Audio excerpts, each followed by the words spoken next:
What if I told you that the British might never have ruled India? Yeah, me neither. But what if I told you that Bengal could have remained the richest economy in the world? Or that the freedom struggle would have looked completely different? These are not some random hypothetical questions.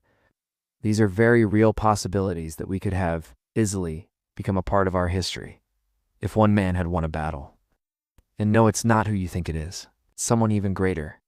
Nawab Siraj-ud-daula, the last independent Nawab of Bengal.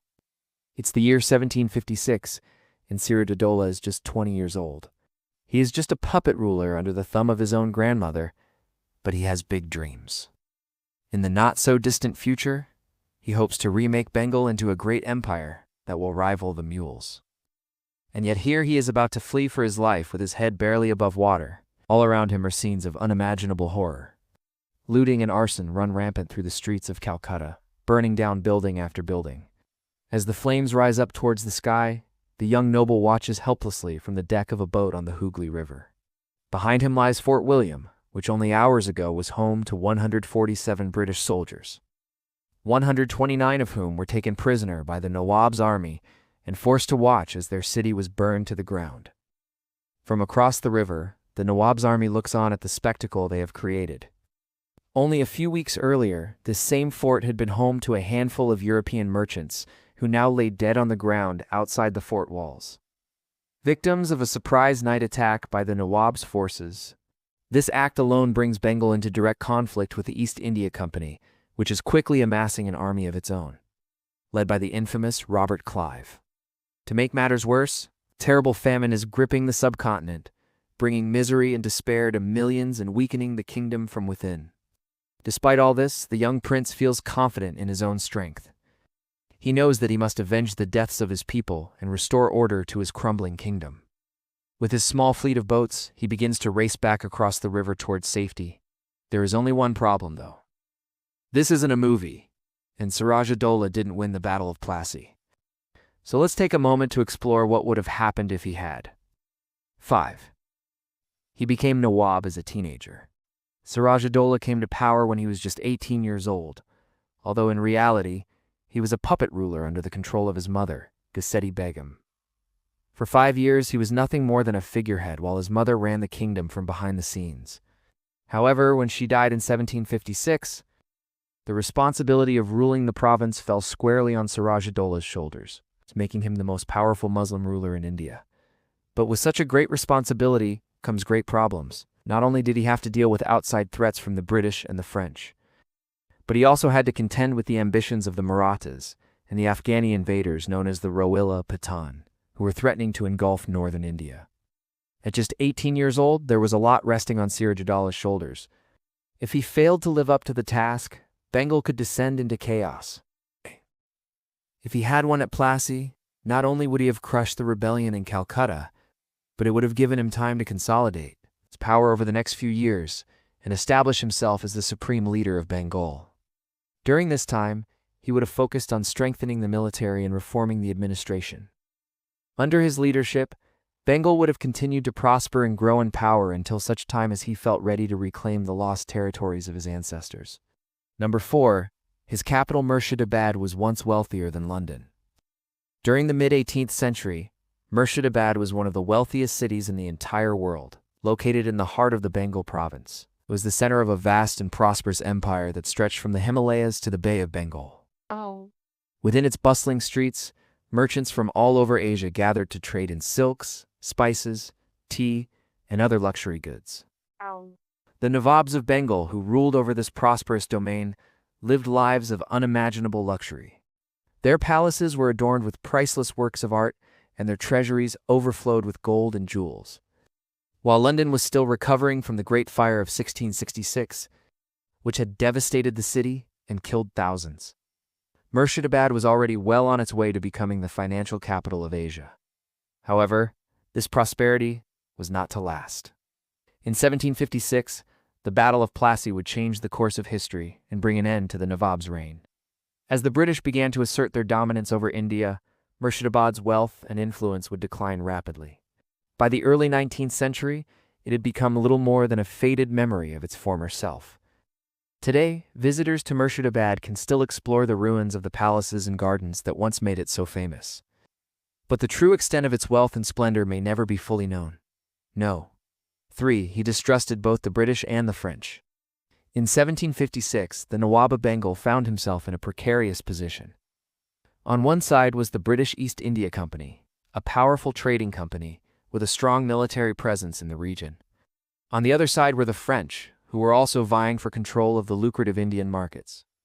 Caught in the middle was the Nawab, trying to maintain his independence and protect his people from foreign domination. He distrusted both sides for good reason. The British and the French were notorious for their cunning and their willingness to use underhanded tactics to get what they wanted. In addition, he knew that these two European powers were arming the very people who were trying to overthrow him in favor of a puppet ruler that they could control. So he refused to play their game, and instead took a bold stand against them, attacking the British and French forces and driving them out of his territory. This was a risky move, but it paid off initially. He was able to successfully defend his people and maintain their independence. However, this victory came at a cost. He had alienated both the British and the French, and they would soon team up to take revenge. Together, the two European powers formed a formidable alliance and launched a full-scale invasion of Bengal. Despite being outnumbered and outgunned, the Nawab and his forces fought bravely, but they were eventually defeated. This defeat had far-reaching consequences for India as a whole, paving the way for British colonialism and subjugation. In hindsight, the Nawab's decision to resist the British and French may have been a necessary evil, but it ultimately led to centuries of oppression for the Indian people. 2. His reign lasted less than 2 years. Siraj-ud-daulah's reign as the Nawab of Bengal was a turbulent one, marked by both great successes and crushing defeats. He ascended to the throne in 1756 at the young age of 21. Having inherited a kingdom that was already on the brink of collapse, despite the challenges he faced, he proved to be a capable and ambitious ruler, managing to stabilize the economy, reform the administration, and raise a new army. He also took decisive action against the British East India Company, culminating in the sack of Calcutta in 1756.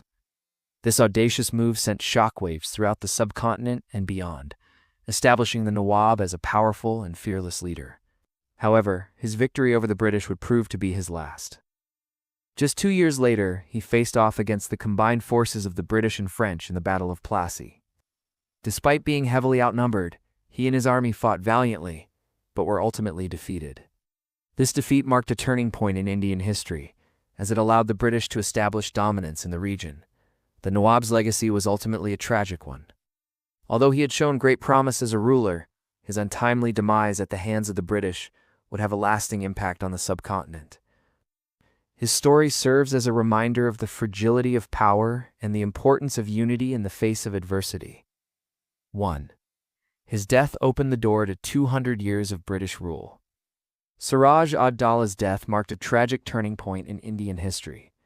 It opened the floodgates to 200 years of British colonial rule that would have a profound impact on the subcontinent. Prior to his death, Bengal had been a prosperous and independent kingdom. However, with his demise, the British East India Company was able to seize control of the region and exploit its resources for their own gain. This included the introduction of new crops such as potatoes and sugarcane, as well as the establishment of new industries like textiles. The British also implemented policies that allowed them to extract wealth from the Indian people, such as high taxes and the imposition of a new currency. They also introduced a system of governance that was designed to keep the Indians under their thumb. With the British holding all of the power and the Indians being denied any meaningful participation in government, moreover, the British actively worked to undermine traditional Indian institutions and values.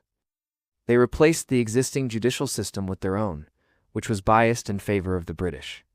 They also sought to convert the Indian population to Christianity, which caused widespread resistance and persecution. Perhaps most significantly of all, the British actively worked to divide the Indian people along religious lines, which created lasting tensions and conflicts that continue to this day. In short, the death of Siraj-ud-daula marked the beginning of a long and painful chapter in Indian history. It was the start of a period in which the subcontinent would be exploited and oppressed by a foreign power. If he had lived, maybe things could have turned out differently. What do you think? Let us know your thoughts in the comments below. Thanks for watching.